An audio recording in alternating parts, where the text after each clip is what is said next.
Before we begin, we want to acknowledge that some stories and discussions in this episode of Radiant Resilience may touch on sensitive and potentially triggering topics. These may include themes of discussions of grief and loss, infertility and fertility treatments, navigating difficult life transitions and letting go of dreams, mental health challenges, including depression. Our goal is to share real life experiences in a respectful and empathetic manner, offering insights into the complexities of the human spirit and the journey towards resilience.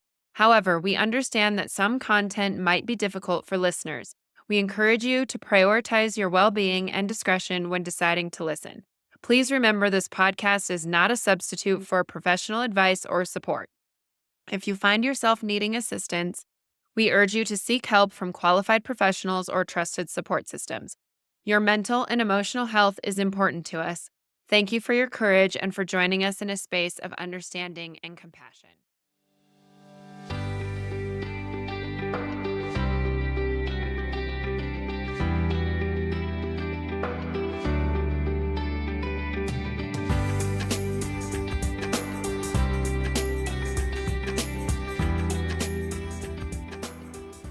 Welcome back, everyone, to Radiant Resilience. I am so excited today because I think I'm fangirling out a little bit. Today, I have with me Tracey Cleantis Dwyer. She's a best-selling author and life coach with over 25 years of therapeutic experience. Tracey has a master's degree in counseling psychology from Pacifica Graduate Institute. Tracey authored the best-selling book, The Next Happy, Let Go of the Life You Planned and Find a New Way Forward, which received a Publishers Weekly starred review and was a finalist for the Books for a Better Life Award. Her second book, An Invitation to Self-Care, Why Learning to Nurture Yourself is the Key to the Life You Always Wanted, 7 Principles for Abundant Living, created a new and expansive definition of self-care. Tracey is a contributor to the Huffington Post and has written a column, Freudian Sips, for Psychology Today. She has been featured in, among others, Health, Eating Well, First for Women, Red Book, Aeon, Maclean's, Arroyo, Forest, and Bluff, Santa Barbara Press, Sojourner, Mode Magazine, Yahoo News, Salon.com, Psychologies Magazine, The Daily Mail, The Daily News, YourTango.com. Okay, I know. Tracey has appeared frequently on radio and television, including NPR Wisconsin, Fox News Boston, KTLA 5, and Portland AM Northwest. Woo, quite the accolades. How are you, Tracey? Thank you so much for coming. I'm so thrilled to be here. Thank you so much for having me. Yes, I'm so excited. So I read your book, The Next Happy. It was about a year ago, I think, maybe a little bit more. And it was brought to me or recommended to me by somebody. I don't even remember who recommended it. I feel like it was somebody I connected with on Instagram over infertility stuff. And the time came, the time was right. And I picked it up and I read it, and it was something I desperately needed to read at the time and needed to hear. And I love the concept of it. So why don't you tell us a little bit about your journey prior to that and then leading into writing that book? Yeah, thank you I can't tell you what it means to me that the book was helpful for you. And I'm going to maybe start backwards and then go through a little bit of my journey. I wrote The Next Happy because it was the book that I needed. I remember reading something that Elizabeth Gilbert wrote about we never write books for others, rewrite books for ourselves. Mm. And when I was at the end of my infertility journey, there was nothing. Mm. It was, now there's so much. Now there's so many books and so many resources. But at that time, there was no book. Mm. And I had read every book about how to conceive and how to manifest and how to get what you want and how to work through trauma and how to work through blocks to what's the issue that you're not conceiving. I had done everything, read everything, and there were so many resources. And to get to that stop point when I needed resources more than anything, there was nothing. I will say, even still, at least for the community who made it through infertility to the other side without success, There is still very little out there for that. Yeah. Yeah. Much more than what I ever, Sure. and I think it continues to grow. And Yeah. I want to clarify, The Next Happy is not a book just about coming to terms with infertility. And I actually, for lack of a better term, conceived the idea for The Next Happy when I was presenting, and I talk about this in the book, when I was presenting at a conference for people who were actively trying to conceive. Mhm. And I was on the panel with Lisa Manterfield, who also is an author who's written about life after baby, without baby. And I was sure that no one wanted to come and hear us talk about how to be happy without what you wanted most. They literally put us in the basement speaking, and it was this huge room. And I thought, it's going to be Lisa and I, and we'll have a chat and then we'll go home. Nobody will want to come here. But there were just hundreds of people who were still trying to conceive, who wanted to hear that there was a life after, with or without a baby. And it was in that I thought, okay, I've learned something from my journey, something that I needed to hear.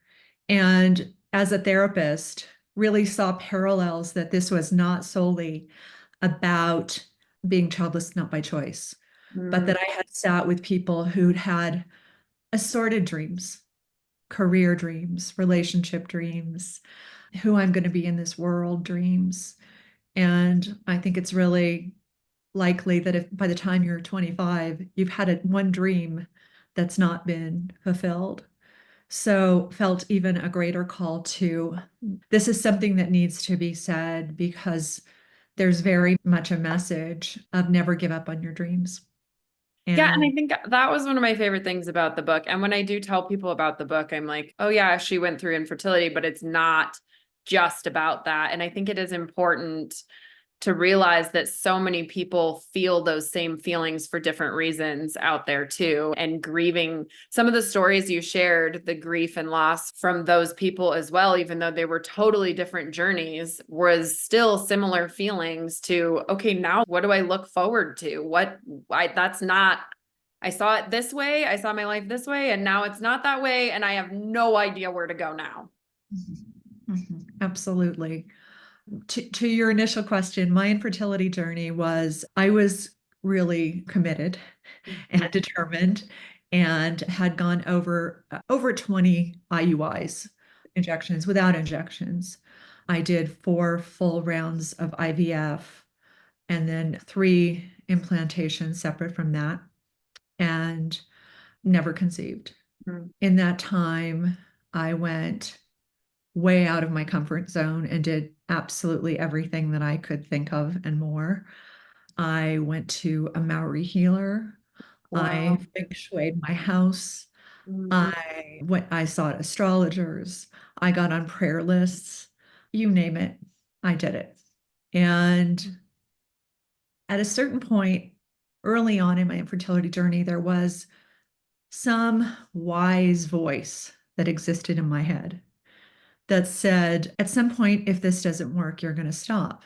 And with each one of these rounds, even though I would say I became addicted to infertility treatment.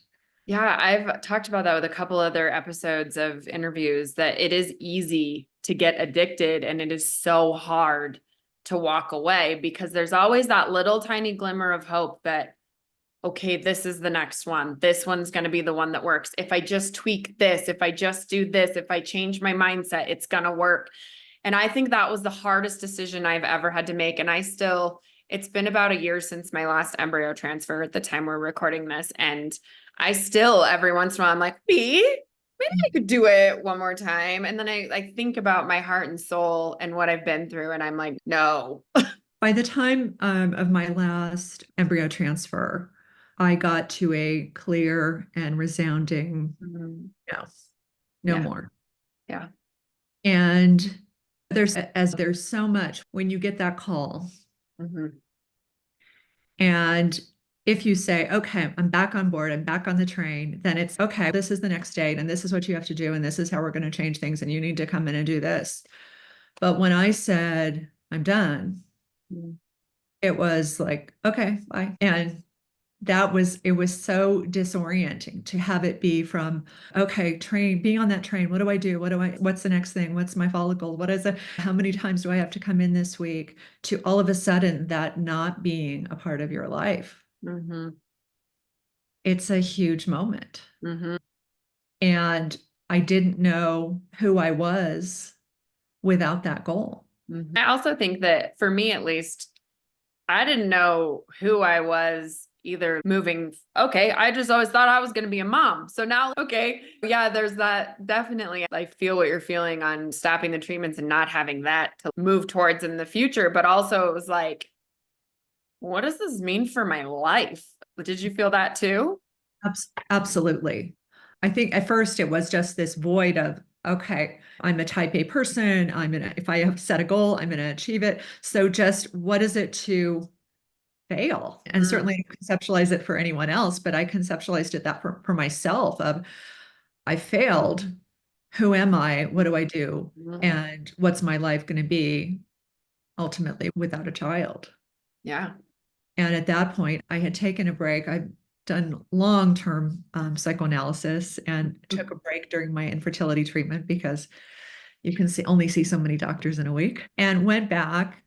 And I remember sitting in my analyst's office and him asking me this question it was such a big question. And it may not seem like it on the face of it, but he said to me, "Why do you want this so much?" And Tawny, I remember at that moment thinking that is the stupidest question anyone has ever asked me. Yeah. Like, why do you want to take a breath? Why is water important? It just felt so self-evident. Mm-hmm. But I was so angry about this. And for days. And I remember coming back in and just, I think probably the entire session was me just, how dare you? Don't you get it? This is so important. And then just gently, he asked again, but why? Mm-hmm. And I chose to. I chose to engage with that question and to ask myself, why did I want this so much? Mm-hmm. What did I really want from this? Did you ever come up with an answer? I did. Yeah. Yeah. Yeah. And I think there's layered answers, right? Because there's obvious reasons why we want to be generative, why we want to have a family, why that's all top layer stuff. But he was asking me about another level, like, why are you so desperate that you're doing something that over and over again your body is saying this isn't working for you? What is the level of desperation hinting at that you really want? And the answer I got was had this fantasy of I was going to create this life that was going to give a child the kind of childhood I wanted. Mm. It was going to be a do-over. Oh. Even to where my ex-husband and I, we moved to Chicago and we lived in a very kind of idyllic neighborhood. And there was a real emphasis on education and community. And there was all of that stuff whirling around my mind. This is what I wanted. I wanted my parents to give me that kind of environment and that kind of experience and that sense of safety. And I wanted to live in Mayberry. And I wanted to do that for this imaginary child. Mm. And what I came to as I really thought about that is Jung says the worst thing you can do, the biggest impact on a child is the unlived life of the parent. Mm. Yeah. Should I have succeeded and not been clear about that, my agenda about my unlived life was going to harm someone else. Mm. Now, do I think that I'm a person who's reflective enough and will continue to do therapy for the rest of my life? So I probably would have become aware of it. Yes. But that wouldn't have fixed things for me. Yeah. That wouldn't have healed what was lingering in terms of childhood wounds and my own trauma. Just the physical act of having a child wouldn't have healed that. Mm. And I can tell you that I see in parents that I've worked with in therapeutic work, their stuff comes up around, okay, 3 is when my stuff happened. Oh my gosh, my daughter's 3. This is so hard for me. I'm really being activated by this. Mm. It's not a fix. Yeah. It becomes just a greater mirror. And so it was actually in doing a lot of media for the next happy that talking about it even more made me really aware of, even though I was a therapist and a successful one, and on the surface looked like I was doing everything right, Mm. my self-care sucked so bad. Really? Child Protective Services would have taken me away from me. Like, I have to go to the bathroom. I don't need a sweater. I'm cold, but I don't need a sweater. Oh, you need something? I'll do that for you. Okay, I'm not going to go to sleep when I need to go to sleep because you need something for me. Or, oh, I'm going to work that extra time and not go to the doctor. There Mm. was just a myriad of ways that I was not taking care of myself. In really reflecting on what I was trying to do is I was trying to give someone else what I needed. And we all know that story about if you're in a plane with a child and the oxygen mask comes down, that's what really I was being called to do. Mm.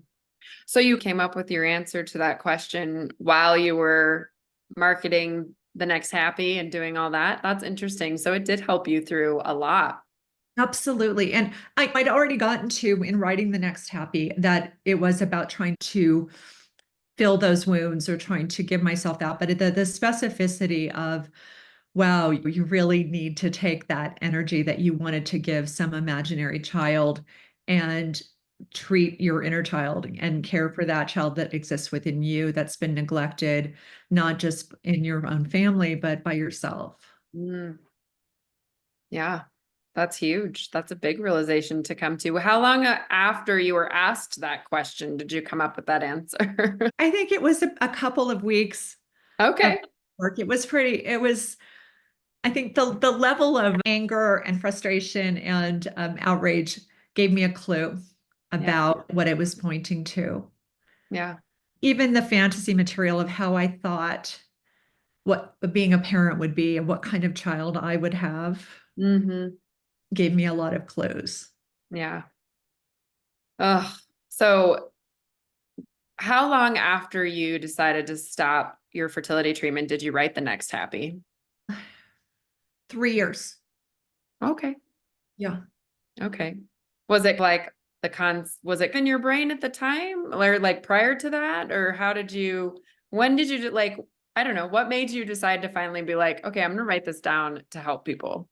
The first year after ending infertility treatment was very dark for me. Mm. There were months where I couldn't get myself out of bed, deep depression. Mhm. And my ex-husband got me a dog. And if I couldn't get out of the bed for myself, I got out of bed for Lily and took her for walks. And so there was no thought of anything creative for Mm. that first year. Yeah. And people might look at how long it took me and say, oh, that's excessive, or that's disproportionate grief, or that's, Mm. but I know you wouldn't. I'm like, man, grief comes in all shapes and sizes, and Yeah, everybody's journey is so different. And sometimes it just amazes me the amount of judgment we have in this world. It's crazy. for sure. But I really felt like that honoring the grief was Mm. part of it. Yeah. And I know how hard that is. I know how I've seen it with patients. I've seen it. I'm sure you've seen it with people that you've talked to that there's just an impulse of, okay, gonna get a new goal, gonna get back on that horse, gonna do something, right?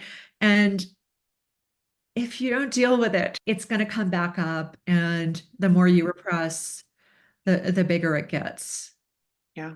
And so I felt a real commitment to honoring the enormity of the grief.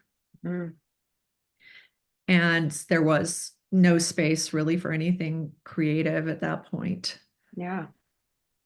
So it really was, I started to do some writing about my infertility experience.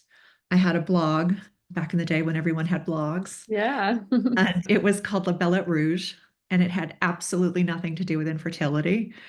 It had to do with being a psychotherapist, and there's not a lot of room for talking about silliness like fashion or interests in being a Francophile. So it was this kind of creative outlet for me. And I remember one day I got test results that, again, I was not pregnant. Mm, And I just decided, what the heck? I'm on the floor crying. I'm going to write about this in mm. this forum where really people were just interested in talking about red shoes or Paris. Yeah. And when I did, people were there and interested and supportive. And I developed a real community of other women who also were going through infertility treatment, women who weren't. And through that, I began to get offered to speak about it as a therapist, as someone who was going through this journey. And so it was through that, in being asked to talk about how to talk to your family about infertility on Fox News or different things that were happening, that I started to think, okay, I have something to say about this, and there needs to be conversations about this that are different and held differently. And that was even as I was still pursuing infertility treatment. Oh, wow. But in the grief, there was no idea that I was going to write something until really being at that conference and seeing the tears in couples' faces of, please tell me that we're going to be happy. Tell me there's a way. Tell me there's a life that's going to be satisfying and meaningful with or without a child. That I just knew I had to write the book. Yeah. Oh, yeah. That's definitely, I think that's one of the things I've struggled with the most is just not knowing what the future is bringing. And that sounds so silly because none of us know what the future is going to bring, right? Even if you have children, who knows what's going to happen. But there was something about when I walked away from all that, okay, I don't know. And it's terrifying. And I'm still trying to come to terms with it. But I think that's the scariest thing and some of that is society based too. We're just told that's what you're supposed to do is just have children and have a family. And then your whole life becomes your children and what they're doing and all of those things. And then later you figure out yourself. Yeah, And so to be facing that earlier on when you weren't expecting it, it's a scary thing. So I feel for all those couples as well. absolutely. Yeah, I think that as the kind of therapy that I did, and the methodology I was trained in is Jungian psychology. And Jung was a student of Freud and also a big believer in unpacking dreams. He had a different approach than Freud. Not everything was about sex, but that there were that there were attempts by your psyche and your unconscious to make you aware of things, that there were these messages that you're being brought every night, trying to get you to say, hey, look at this, take a look at this. Now, most often people just say crazy dream, don't take the dream seriously, but waking dreams are taken very seriously. Yeah, that's true. I think I have brought a Jungian lens to what it is we desire, the way that I would a dream. So when I'm working with a sleeping dream with someone, I don't take it literally. If there's a death in the dream, we don't say, okay, this means there's going to be a death. No, Yeah. it's more, okay, what is this a metaphor? What's dying in you? What's coming to an end in your life that something wants to be reborn in you?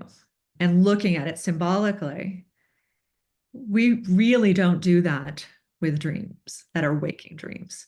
They're Yeah. just simply literal. I have a dream of being an actor. I have a dream of having the ideal partner. I have a dream of having a home on the coast. It's just taken as literal, and that there's not symbolic content.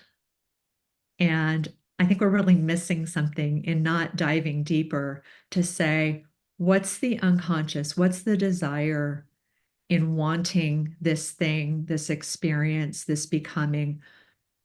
And I truly believe that whatever the dream is, that it's possible, just not literal. I love that. And that doesn't mean for people going through infertility, it's you get to be a mother for everyone. Ugh. Ugh. Right? Or just that, like what people suggest, oh, you can always do this, or you could always do that, or you could know that there's something being called in you, in me, and it's different for all of us. It's just as a Jungian, I have no place in my heart for dream dictionaries because it's not specific to you, right? What you associate um, the dream with is so unique and specific. Yeah. And so to unpack that and to discover, okay, what's my associations? What did I imagine I would be? Who did I imagine I would be in having this thing? What's the qualities and characteristics I would have if I stepped into that Demeter, that mother archetype that are missing in me? So that's very much a part of the longing that I had for the next happy is for people to really think about their dreams and their desires in a different way. And I believe that if you do that, as well as I said earlier, really making time for the grief, Yeah. making time for the grief and really just unpacking what did I really want and understanding it symbolically and not getting so attached to whatever the dream was in such a literal way. Yeah. Yeah, I think you mentioned in the next happy several people that were trying to start businesses. That really resonated with me too. I think you were talking about there was a couple that wanted to, oh, what was it? They Hotel. wanted, yes, the hotel and casino. Is that what it was? Right. I can't remember where, of course. Vegas. It was Vegas. Las Okay. Vegas. I was thinking it was like Atlantic City or something. Anyways, yeah, and they like dumped all of their life savings into it, and they were, for whatever reason, it still wasn't happening, and they were like living on friends' couches. And am I getting the story right still? Yeah. Yeah, and then they finally had to say, enough is enough. And I just think that's an interesting perspective too, because like you're talking about dreams, our dreams and goals as humans in this real world too, not just the dream of being a mother and things like that, but that was defining those people so much for so long. I think you said, was it 10 years they were doing that? Wow. Yeah. Yeah. Yeah, every year when I watch the Academy Awards, somebody wins Best Actor and looks to the camera and they're crying and they say, "Never give up on your dreams." I'm like, oh my Mm, gosh, do you know that only 2% of actors in the Screen Actors Guild are working actors? mm, Having the dream is not enough. yeah. And what's the dream about? I've worked with a lot of would-be actors, and it's been about I'm going to be loved by everyone. Mm. And I'm going to be recognized by everyone. I'm going to feel constantly loved and accepted. And I'll say to them, go and Google, what do people think about Anne Hathaway? Oh, you'll find all the bad too. Oh gosh. But there's that fantasy of if I get that, if I get that Academy Award, I'm going to be accepted and loved and approved of, and I'm going to feel this good constantly. Jim Carrey is such an amazing exemplar of showing us the other side of that. He dreamed of that big check. He went up there every night on the mountain and imagined that check and did the secret stuff and got his dream, but it didn't give him what he wanted. Yeah. I love that example. I think that's a great example because and a great example of like of the digging for more, right? Like what that means and people wanting that love and acceptance in that. That's a hard thing to come to terms with because we are told so much. You got to manifest it. You have to think about it differently. You have to be positive. Like I remember sitting in my little sunroom with my eyes closed, visualizing a baby in my belly growing, like all the things, the sperm meeting the egg. I have never done so much visualization work in my life. And what advice do you have for somebody who hasn't recognized the time to stop? or move on. To call myself in the book the Dr. Kevorkian of dreams. And if you're too young to remember, Dr. Kevorkian was a doctor who helped people come to end of life if they had terminal illnesses where there was no hope. Mm. Yeah, it's not necessarily a catchy self-help title to call yourself the Dr. Kevorkian of dreams, but I offered an inventory in the Next Happy to look at what is this costing you? Because Yeah. I don't believe everyone, I am not telling everybody you need to stop pursuing a dream. But you have to look at what it's costing you. And I'm sure that you made that assessment for yourself, right? It can be financial costs, it can be relational costs, it can be cost to your body, costs to your psyche, that there's just an enormous spiritual costs. There's enormous, so to really do an inventory to say, what is the cost how much have I invested in this? And am I continuing to only invest because I believe, number one, this is the only way I can be happy? Whenever there's only one way, we know that we're in a place of mild delusion, right? Because there's always a multitude of ways to get to happiness, fulfillment. But when we're so attached, we're in a space where we're not really seeing the reality of it. So I think that's an important piece. And just really doing that assessment of, is it now because I've put so much into it? Sunk costs, right? I've already done this much. I've already come this far. I've already taken out all of this debt to pursue this business. I've already spent so much on this. I've already put so much time into it. I can't pull out now. That's not a reason to continue in For pursuit. sure. So I think that paired with really opening the door to, okay, what is it I really want from this? And is it true that's the only way that I can get it? And if you're saying it is the only way, maybe it's time to talk to a friend or a coach or a therapist or a minister that you have a relationship with to help you see bigger perspective, because you can get so possessed by the pursuit of that you can't see that there's anything else. Yeah. Ugh. Do you have any other examples we've talked about the actor, we've talked about the couple with the Vegas hotel, maybe just for those listening who aren't going through infertility or whatever, something else that resonates with others? I think relationship is a big one, Oh, right? yeah. Mm-hmm. Yeah. And we don't conceptualize that as a dream. And I think that's a problem. It's okay, this relationship isn't working. I'm doing everything on my side of the street. This is how relationships should be. And so I'm just going to keep working and doing everything on my end and ignoring that I'm the only one trying to do anything in this relationship to make it better. Or my church or my family says that I have to stay in this relationship, or relationships have to look this way, right? It's not dissimilar than the infertility story. Yeah. So that there's so much shame for so many people of if a relationship comes to an end. And it can be the same kind of, I had this dream about it. I have all of this sunk cost. We've been together so long. I couldn't possibly be in another relationship. I couldn't possibly be happy in another relationship, but I'm not happy now.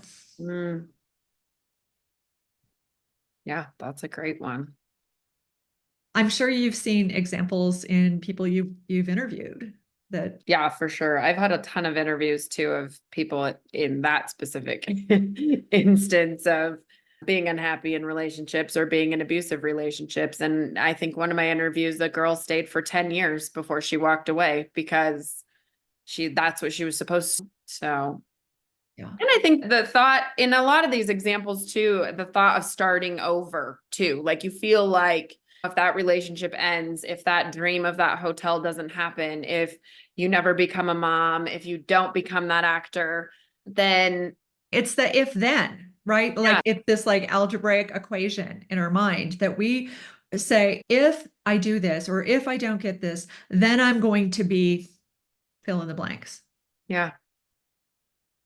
How often are we wrong about how things are going to be? But in those moments, we're so sure that we know what the future is going to be. Yeah. That's where I was going with that too. Yeah. The starting over, like the thought of now I'm going to break off this relationship, or now I need to find a different career, or now like when that was not in your vision of your life at all, it's scary. And then if you're somebody too who you break off a relationship and you have to start that over in your 30s or something like that, and you still haven't tried to have children or whatever, and then you're putting that off. And I don't know, I think that is a scary thing, and change is really hard for a lot of people too. Sure. Sure. And I think that when you've been through a never give up process, that when you finally give up, when you say, okay, time of death on the dream, I'm going to allow myself to grieve, I'm going to allow myself to really explore. One of the gifts of it is that it's easier Mm-hmm. to not hold on so tight, to not cling so tightly onto something, right? That it has to be this way, or you just don't do it in the same way. You've been through that ordeal. You've learned that lesson. You've learned that okay, I thought this was the only way I could be happy. I thought I could never find love again. I thought I could never have another career. Mm-hmm. Oh, I was wrong. So here I am up against something now, and yeah, it's scary. And no, I don't want to start over. And oh gosh, I thought this was the job, or I thought this was the guy, or I thought this was the girl. Okay, but now I've learned that I learned a lot from letting go of that last one. I now have the ability to say, I'm not going to stay in something, and I'm going to make a better choice, and I'm going to get something from this choice and get to a new, happier place. Yeah.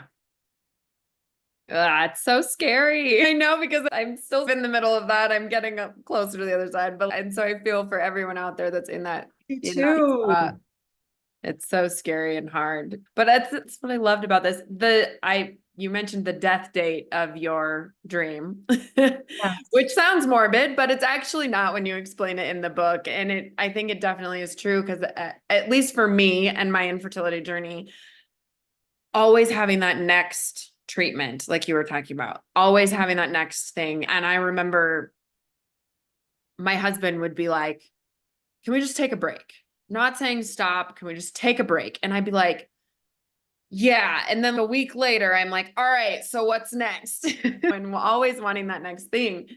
And finally saying, this is it. I'm not pursuing that next thing. I don't know that I ever picked like a specific date, but I definitely in my mind was like, this is it. I think that's an interesting concept as well, is to pick that date so that you can move forward away from it. Yeah. And when I talk about that in the book, I talk about calling time of death, and I talked about that the death is more complicated than we think. So that when we call time of death, that can mean, okay, I'm no longer going to do something behaviorally about it. So for me, that meant I'm not seeing another infertility doctor. I'm not calling another Maori healer. I'm like done with that. But at that time, there was very much every time I would see a baby, it was crying, or, oh, I don't want to sit at that table in the restaurant because there's a pregnant woman. There was all of this emotional stuff, and there was certainly mental. Yeah. And in time, it moved from just being behavioral to being, it's not so mental. I'm not thinking about it so much.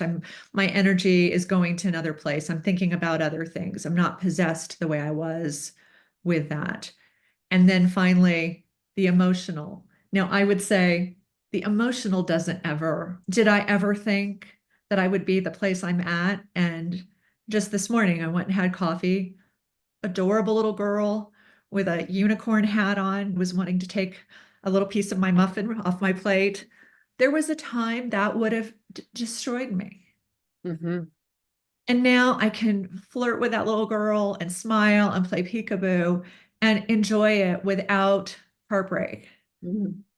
Now, maybe there's once or twice a year where something happens. I see a movie, or there's some memory, and it comes back in a big way, Yeah. but it's not what it was. Yeah. I didn't think that was possible. I didn't think I could be happy without a child. Yeah. I was wrong. Mm-hmm. So what else am I wrong about? Mm. What else am I telling myself? What else am I telling about myself about limits, or how I can be happy, or how trustworthy of a narrator am I? Mm. And So we need to give ourselves a little bit of credit for that, though, because a lot of that is societal conditioning as well. And we have to Sure. unlearn a lot of that stuff. Absolutely. But I'm telling you, and I know I'm sure better people who have it, these things become so solidified in our head of it's too old, I'm too old to do this, or I'm too late, or I can't have this, or all of these things. And we just believe it, and it stops us from having a bigger, fuller life. So true. You're missing out on the life you're living currently, living in the future. Mm, that's good. So what are you doing now? I know we've talked so much about the next happy, but I know that was a past project and now you're working on some new stuff. Yeah, tell me what you're up to now and what your goals are and how you're helping people still and all those things. Sure. So I in Halloween of last year, almost a year ago, I retired from therapy. Mm, And had worked as a therapist for nearly 25 years. mhm. I loved it and found the work to be incredibly meaningful. And at a certain point, I realized that much of what I was doing that work was looking back with people. I think especially the kind of trauma work and attachment and Jungian work I was doing, which was very much looking at what's the past of your life and how is that impacting now? And that's important work. And I'm so grateful and privileged. Can't even tell you, it's extraordinary work. It's just been an amazing career for me. That's a big one to retire from. Yeah. And I made the decision my husband and I moved to Park City during COVID from Los Angeles. And I was working in my basement, seeing clients, patients on Zoom. And just there was this realization of I wanted to be moving out and helping people not just focus on the past, which again is so meaningful and important, but I wanted to shift that orientation to helping people, okay, where am I now? And where do I want to be moving towards?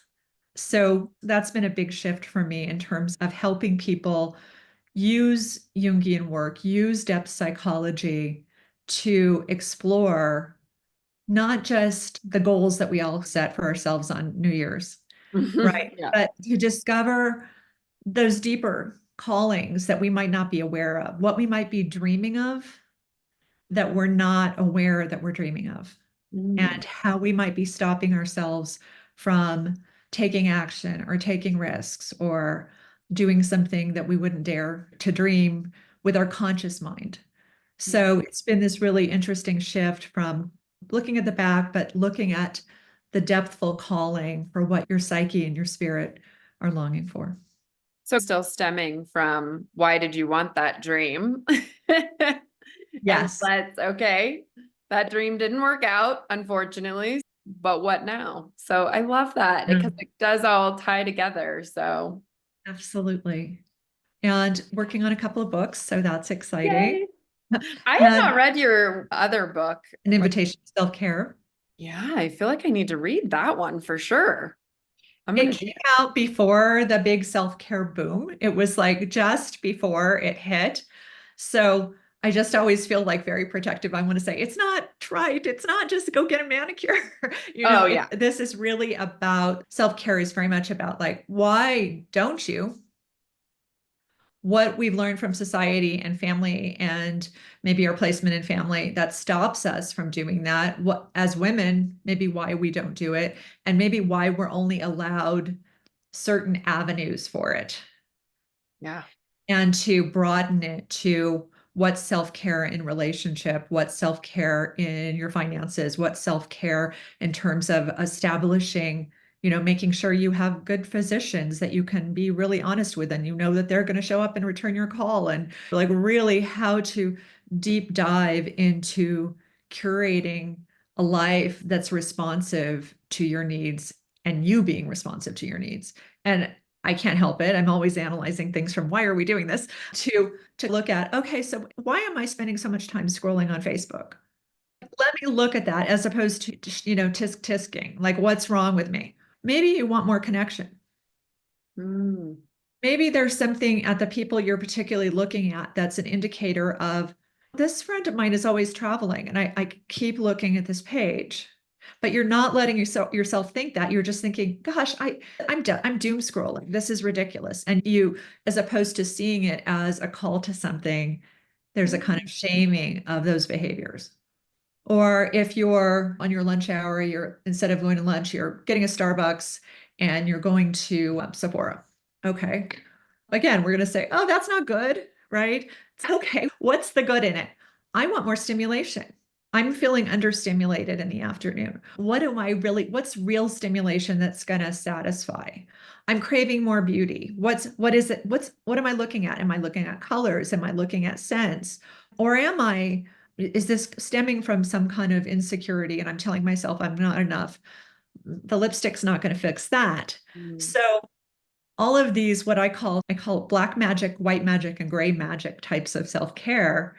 And the white magic being the things we all agree on. Floss your teeth, go to the doctor once a year, drink Mhm. water. Those are, we all know. And the sort of black magic being addiction, uh, Mm. alcohol, drugs, gambling, sex addiction, destructive relationships. Those two are an attempt at self-care. Mm. Ooh. Yeah, that's tough, huh? That just blew my mind for a minute. You're so right. We need to look at these things differently. There's a reason behind all of that. Nobody's just an alcoholic for no reason. No. So, what is it you're saying at the end of the day if you consistently need 3 glasses of wine, right? What's going on? Are there relationships that work? Are you talking to your mother on the way home and it's always a fight? Is there something going on with friendships? Is there something that you need to create that you're not putting energy into and you're trying to blunt that? I don't know what it is, Yeah. but I know that there's something. And I know that those things that we all say, ooh, like bad addictions. It's no, that there's a purpose in there to try to soothe, to try to comfort, to try to ameliorate some anxiety or stress, or give yourself something that you feel like you can't get in another way. Yeah. So look at like how can we take these things that we say are, maybe the darker magic, and how can we bring them into consciousness? How can we bring them into the light to say, okay, yeah, maybe I shouldn't be spending hours on social media, but as opposed to just shaming yourself and blaming yourself, to ask yourself, you know what? I really don't have the community I want. Mm. I really want to feel validated. I want oh gosh, I need a bunch of likes today. Mm. Like, why are you not feeling validated? Where could you feel validated? Where are you not feeling validated in relationships? Are you not self-validating? Mm. Oh, I love that because we do scold ourselves way too often. So reframing Absolutely. it and Reframing it, right? Whatever it is, if it's staying up late, if it's overspending, whatever it is, there's some grain, just as in a dream. There's some grain of, I'm trying to get a need met here. And so we tisk and shame ourselves instead of trying to understand, what do I want? do the people you work with come to those conclusions quickly, or does it take a while, or do you try to help them along to realize it themselves, or how does that usually work with you? I it's I think if you're coming to me, there's probably a willingness. That's true. And you probably know that there's going to be some depthful exploration, and I am not going to be the one to tell you, Mm. right? I don't have the answers, but I'm pretty good at asking questions to help you get to your answers. They can easily give you the answers. Yeah. Um, with dream work, or with even just talking about what movie you're watching obsessively, or what's the fantasy that you have, or what's the if I could only. And if you can tell me that story of if you could only, there's so much there. We're constantly flooded with material from our unconscious trying to say, hey, this is what you want, this is what you're seeking.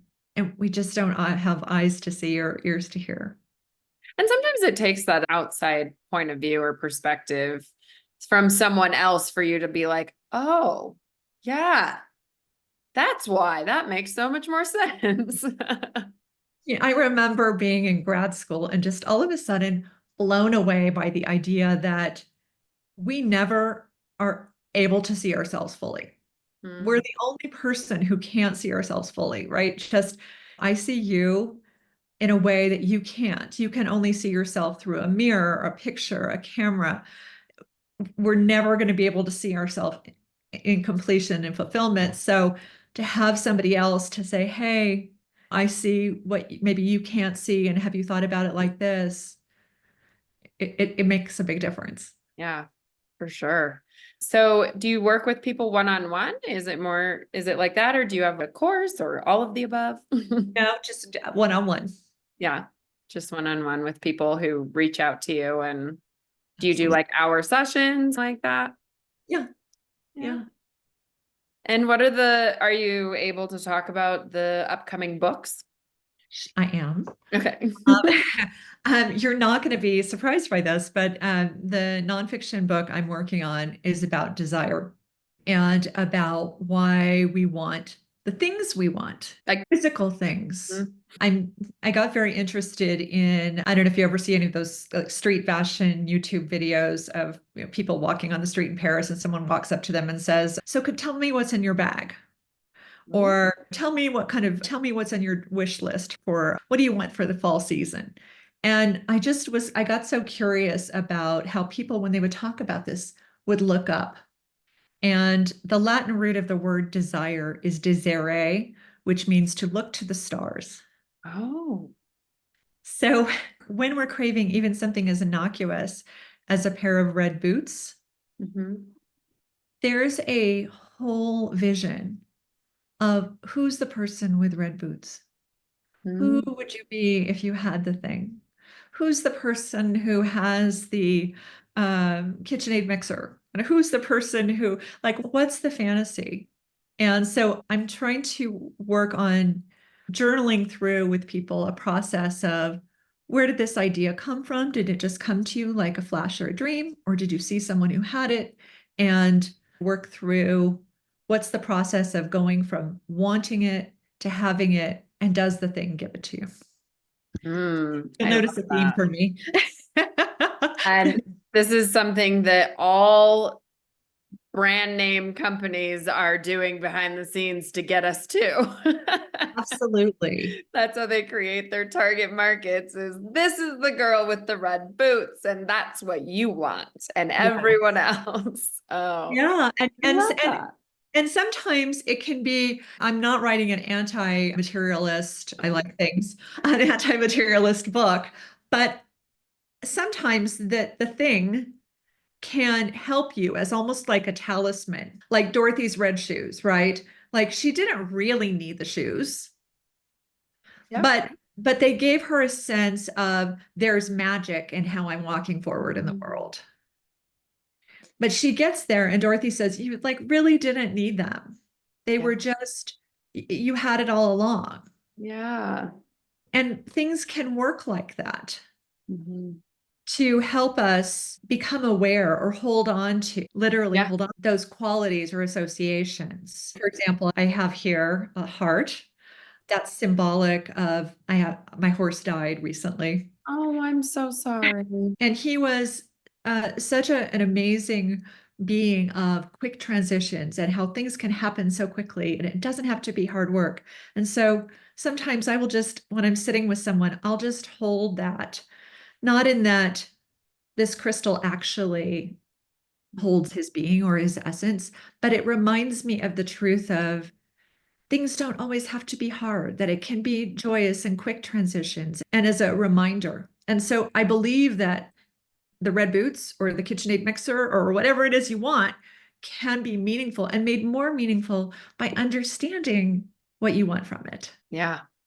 I Right. used So to, oh, go go ahead. ahead. If I just bought this crystal and I didn't have any association with it, what it doesn't do anything. Yeah. It just sits on a desk. It's going to sit there on the desk. Oh, pretty white heart. Yeah. Oh, I'm sorry. What were you going to say? Oh, I used the analogy with my husband recently because he's not a huge dig into your past and traumas and stuff. He's led a pretty easy life, relatively. I used the analogy with him one time of a car. right? If a car breaks down and you don't know why it broke down, it is nearly impossible to fix it. You have to know what happened, why it broke in order to fix it. And I think looking at all of these things that you're talking about in such a different way of the why and how and what it means in each individual's life is so important. And I think it just brings clarity to each of us as an individual and understanding. And I feel so much more comfort when I understand why I'm doing certain things. And I feel like I can fix it once I know those whys. Absolutely. Absolutely. Yeah. And the other book that I'm working on is my first book of nonfiction or fiction. Oh, yay. And I'm a little more tight-lipped about that. Okay, that's fine. But I will say that this process of my own next happy journey and an invitation to self-care, and I'll give credit to both, but I would say it's maybe more a next happy experience, that the way that I'm approaching this is so different. When I first started writing, I wrote before I became a therapist. Worked in a newspaper and sold short stories and had a little writing career. But in that early phase of my writing, it was, when I do this, I will feel this. When I do this, daddy will love me. When I do this, I'm going to be this kind of person. There was so much outcome dependence Okay. on that creative endeavor. Mm-hmm. What I love about this creative endeavor for me is, this is for me. Mm-hmm. There's no, that I'm consciously aware of, there's no, if I get this, then everything's going to change. Yeah. It's, if I write this in a way that's true for me, that's important for me. Yeah. So that's a really, I think, real benefit of having gone through that next happy experience, is to be really honest and true with yourself about the motive and the goal and any outcome dependence you have on, this will give me something other than this. What advice do you have for somebody who has that thought in their head about whatever they're going through, whatever they're doing, of having that specific outcome and being dependent on that? What advice would you give somebody who's in that place right now? I would say that there's work on acceptance of whatever you want from it, whatever it is. And I challenge you to come up with something where maybe it's not true. I want to be wrong. I would say that you already have it. Mm. You're like Dorothy. It's not at the end of the road. It's not going to take the red shoes. You don't need to get back to Kansas. Whatever it is, whether it's love or acceptance or self-worth or seeing yourself differently, or it's already available right now. Yeah. Just got to dig for it. Be open to it, right? Absolutely. Yeah. Yep. Oh, I love this conversation. Thank you so much for being here. Final words do you have for everybody out there listening? I acknowledge and you for seeking resilience, and um, for you creating this space for people to tell their stories. And if you're listening to this, it means that you already believe Mm. that there's a next happy for you, that if you're listening to this, you're seeking that, and whatever you're seeking, you can have. Mm. I love it. Thank you so much. Thank you for having this conversation with me. I'm so excited for your next book. I'm going to go back and read the other book, the self-care book, because I think I'm in a space of needing that right now as well. Where are the best places for people to find you? LegendaryLifeCoach.net. All right. I will link that in the show notes for sure as well. And then I will link to your books and all the things. But yeah, thank you so much for coming on. Thank you everybody for listening. I hope you enjoyed this episode. I hope you learned some things, and we'll see you on the next episode.